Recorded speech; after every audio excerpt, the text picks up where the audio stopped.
Hello, Assalamu alaikum. How are you, student? I hope that all are doing well. Today we will do the exercise of lesson number 2.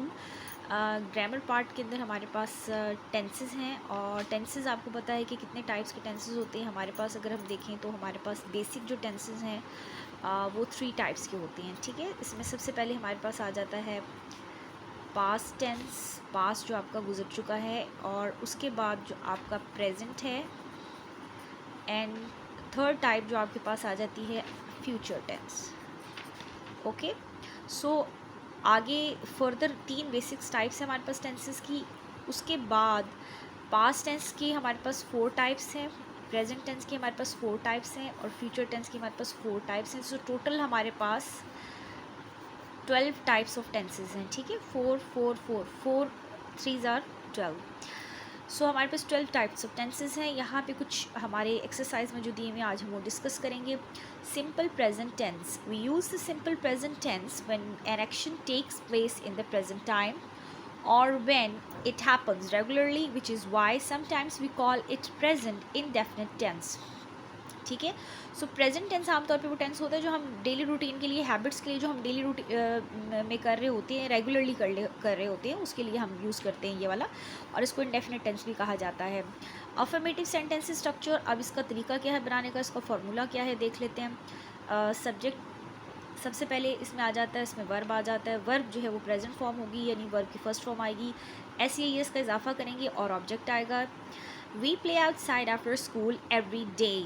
So we यहाँ पे subject है, verb के अंदर हमारे पास है play, और S या es का इजाफा करेंगे। जमा के साथ हमने एस या एस नहीं लगाना, वाहिद के साथ एस और एस का इजाफा करते हैं। इसके अलावा ऑब्जेक्ट जो है ये स्कूल है यहाँ पे। ठीक है, सो आमतौर पे किसी भी सेंटेंस का पैटर्न होता है सब्जेक्ट, वर्ब और object.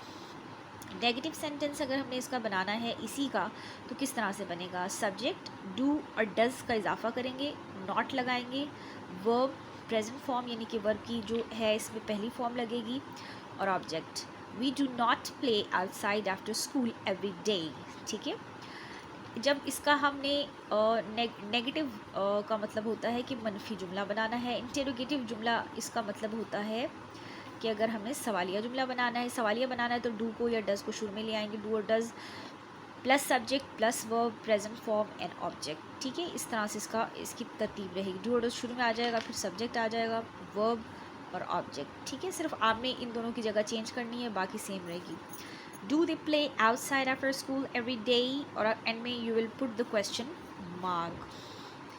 Okay, so now come towards the exercise, choose the correct options. इसमें से आपने जो सही वाला ऑप्शन है वो चूज़ करना है। आई प्ले प्लेज, अब आई के साथ कभी भी एस नहीं आता। I play football every Saturday.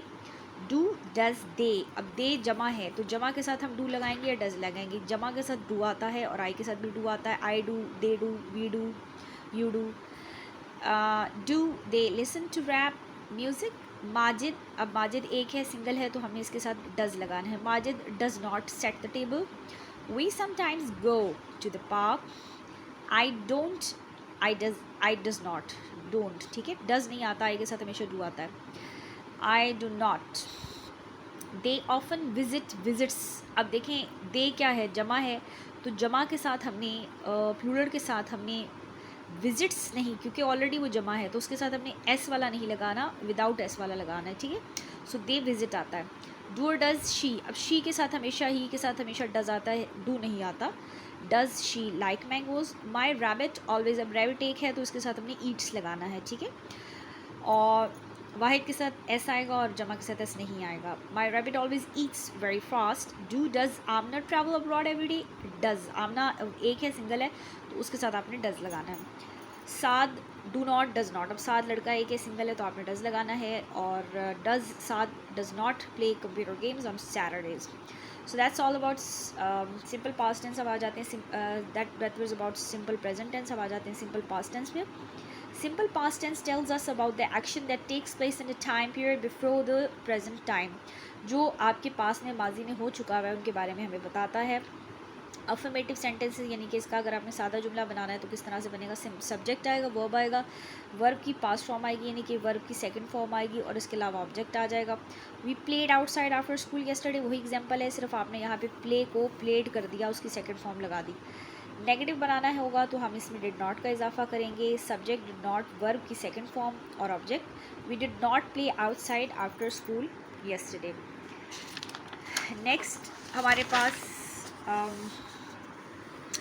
Interrogative sentence बनाना होगा तो हमारे पास डिड आ जाएगा, सब्जेक्ट आ जाएगा, वर्ब आ जाएगा, प्रेजेंट फॉर्म आ जाएगी, ऑब्जेक्ट आ जाएगा। Did they play outside after school yesterday, so इसमें आप देख सकते हैं डिड को हमने शुरू में ले आना है और एंड में आपका आ जाएगा question mark.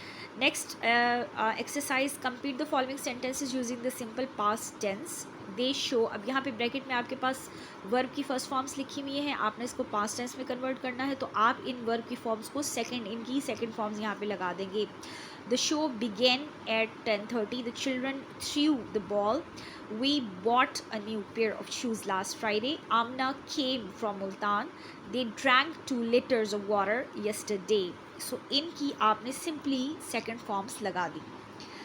Simple future tense में आ जाते हैं। Simple future tense is a verb tense that is used to talk about the things that have not happened as yet, ठीक है, जो अभी हुई नहीं है, फ्यूचर में होने वाली, आने वाले कल में, मुस्तकबिल में।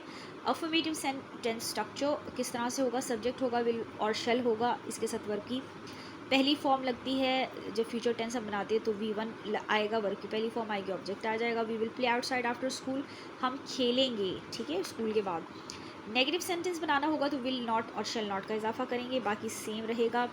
इंटेरोगेटिव सेंटेंस अगर आपने इसका बनाना है, विल और शेल को आप शुरू में ले आएंगे, सब्जेक्ट आ जाएगा, सिर्फ ये 2 जगह चेंज होगी, बाकी जो है एज इट इज़ सेम रहेगा और एंड में आपने क्वेश्चन मार्क लगा देना है। Will they play outside after school, ठीक है, okay. Fill in the blanks with will और शेल, यहाँ पे वो बता रहे हैं आपको कि विल और शेल जो है उसमें फ़र्क ये होता है कि they are used with the present form of verb, future shall is the only used with pronouns I we के साथ वो कह रहे हैं शेल लगता है, बाकी सबके साथ विल लगता है।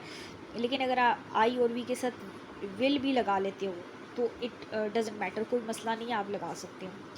आई शेल, इसके साथ आप विल भी लगा सकते हो। He will, when will, we shall, they will, ठीक है। सो इसमें अब मोस्टली क्या होता था कि जो अब लेटेस्ट जो इंग्लिश आ रही है उसमें मोस्टली जो है वो विल का इस्तेमाल होता है। पहले पास्ट में जो है वो शेल का यूज़ भी होता था, लेकिन अब आप विल और शेल दोनों लगा सकते हो, इसमें कोई मसला नहीं है। आई शेल की जगह विल भी लगा लें तो कोई मसला नहीं है, और they will, we shall, will भी यहाँ पे लग सकता है, ठीक है। सो पंक्चुएशन में लास्ट क्वेश्चन हमारे पास देख लेते हैं। Read and punctuate the following sentences, इसको आपने पंक्चुएट करना है। वाओ एक्सक्लेमेटरी मार्क आएगा क्योंकि इमोशन को शो कर रहा है। Your birthday gift is beautiful, score full marks in my maths test, यहाँ पे एक्सक्लेमेटरी मार्क आएगा। Alas exclamatory mark, I lost my purse, ये exclamatory mark, we made it, well done, what a great job, you will put exclamatory mark over here. So that's all about today's lecture. Inshallah ta'ala we will meet you with a new lecture with a new video. Until tab tak ke liye Allah hafiz.